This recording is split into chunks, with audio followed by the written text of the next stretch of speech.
Bonjour à tous et bienvenue dans ce deuxième épisode de Chronicles. Nous sommes toujours dans les bureaux d'Acali Nord à Lille et j'ai cette fois en ma compagnie Côme Lécaillon. Bonjour Côme. Bonjour. Côme, tu es consultant ici chez Acali. Comment est-ce que tu as rejoint l'entreprise ? J'ai rejoint l'entreprise en quittant l'armée en 2019. Un peu par hasard, pour être tout à fait franc, puisque c'est lorsque je cherchais du travail dans le privé, secteur que je ne connaissais pas du tout, que Thomas Michel, aujourd'hui directeur de l'agence Nord, m'a contacté et avec lequel j'ai eu tout de suite un très bon relationnel et j'ai tout de suite été en confiance. Et il m'a proposé cette aventure qui allait me permettre, par petites touches, de vraiment découvrir le secteur privé et la multitude de missions qui peuvent s'offrir à nous. Et comment d'officier dans l'armée on devient consultant ? C'est quoi les qualités communes à ces deux carrières assez éloignées de prime abord ? Oui, assez éloigné de prime abord. Et finalement, quand on fait de la gestion de projet, on se rend compte que c'est surtout une différence de sémantique. Puisque entre l'armée et le privé, lorsqu'on gère une mission dans l'armée, c'est un peu comme gérer un projet dans le privé. Les ressources sont différentes, mais on doit toujours respecter des délais, de la qualité, des coûts. Les uns sont peut-être humains, les autres sont peut-être financiers. Mais on a toujours besoin de ces capacités d'organisation, d'esprit de corps, de résilience, d'engagement et forcément de rigueur. C'est vrai qu'on me le redit souvent que la rigueur des militaires est bien appréciée dans le privé. Et est-ce que cette reconversion aurait été possible sans Acali, d'après toi ? Très honnêtement, je pense pas, ou alors elle aurait eu un visage totalement différent. Pour tout vous dire, j'étais parti pour embrasser une carrière plutôt dans la gestion de projet dans le sport, avant que Thomas m'appelle. Et j'ai vraiment fait confiance à Acali et je suis très content de ce choix, puisqu'ils m'ont permis d'aller vers des secteurs auxquels j'aurais jamais pensé de moi-même. Peut-être que pour certains, je n'y aurais même pas eu accès.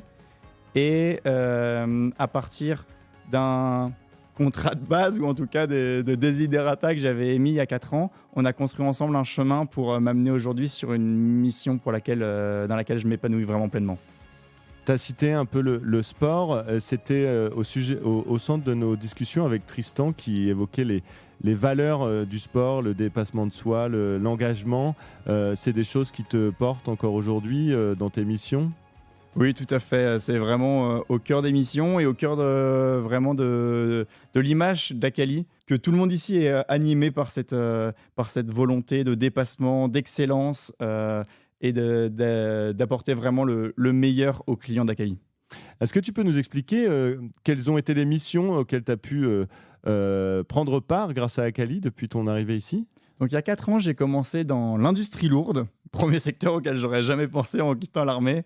En tant que chef de projet sur un gros problème de conformité pour un client qui avait besoin d'accompagnement et de structuration pour résoudre et accompagner ses propres clients dans ce problème-là. Donc première mission de confiance. Puis au bout de quelques mois, j'ai pu également chez ce même client participer à la transformation d'une ligne de production. Au bout d'1 an, avec cette volonté de découvrir vraiment le monde du privé, j'ai changé de secteur et je suis allé dans la pharmaceutique. Comme je disais tout à l'heure, c'est typiquement un secteur dans lequel je ne serais pas rentré sans Acali, pour mettre en place une ligne de production. Il y a maintenant 1 an et demi, j'ai rejoint le secteur de l'informatique en tant que chef de projet sur l'introduction de nouveaux produits. Et c'est vraiment comme on a pu le dire tout à l'heure, ce vers quoi je tendais il y a 4 ans en rejoignant Acali. Il y a le mot confiance qui revient souvent. Tu dirais que c'est une qualité dans la relation que tu as avec Acali aujourd'hui ? Plus qu'une qualité, je dirais que c'est la clé de voûte vraiment de cette collaboration avec Acali. On a beau être employé à Acali, c'est vraiment une confiance. On a vraiment l'impression d'être en famille ici, dans le sens où on peut tous dire, on peut fixer ensemble ses objectifs et j'ai vraiment cette chance et cette impression. Depuis 4 ans, on m'a fait des promesses tous les ans. Alors on peut entendre par ailleurs que les employeurs font des promesses en l'air, mais non, là elles sont à chaque fois tenues et c'est ça qui fait qu'on a envie de rester et qu'on s'y sent vraiment bien. D'ailleurs, on est ici aujourd'hui dans les bureaux d'Akali. Tu es amené souvent à venir. C'est quoi ton lien avec les personnes qui évoluent ici et avec les autres consultants d'autre part ? Pour reprendre la métaphore de l'armée, je pense que je pourrais faire mon bivouac ici. On s'y sent vraiment bien, on revient ici. Alors, en fonction des missions, on ne revient pas forcément toujours assez souvent ou autant qu'on voudrait. On y vient pour nos entretiens, mais aussi on peut juste passer faire coucou à l'équipe parce qu'il y a des liens qui se tissent, comme je disais. Il y a toujours une oreille pour écouter, quelqu'un pour nous donner des conseils si on en a besoin. Et tu parlais des consultants. Alors les consultants, on les voit plutôt soit chez les clients, puisqu'il y a une j'allais dire, c'est une fraternité entre les consultants. On sait qui est d'Akali et on aime à se retrouver. Un signe de reconnaissance Akali. Exactement. Et puis également, on a la chance d'avoir une équipe dirigeante qui organise beaucoup d'événements pour qu'on se retrouve lors d'afterwork ou d'autres événements.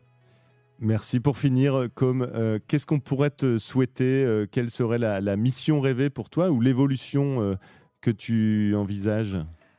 J'ai la chance d'être dans la mission rêvée, en tout cas la mission telle que rêvée il y a 4 ans, une entreprise française intellectuellement stimulante, avec des beaux défis devant moi qui me permettent également, puisque c'est important à mon sens d'avoir un vrai équilibre vie pro, vie perso. Donc je suis vraiment à un moment où je vais redéfinir mes prochains rêves pour le long terme. Alors est-ce que ça sera intégrer plus une structure dirigeante de ce type d'entreprise dans quelques années, ou alors créer une petite entreprise avec toutes les compétences que j'ai pu développer grâce à Akali. Merci Côme d'avoir partagé ce parcours inspirant et merci à tous d'avoir écouté cet épisode d'Akali Chronicles. Dans notre prochain épisode, nous nous déplacerons à Nantes pour rencontrer Ronan Lecor et Baldine Strusser et évoquer avec eux l'esprit d'équipe qui prévaut chez Akali. À bientôt pour de nouvelles Chronicles.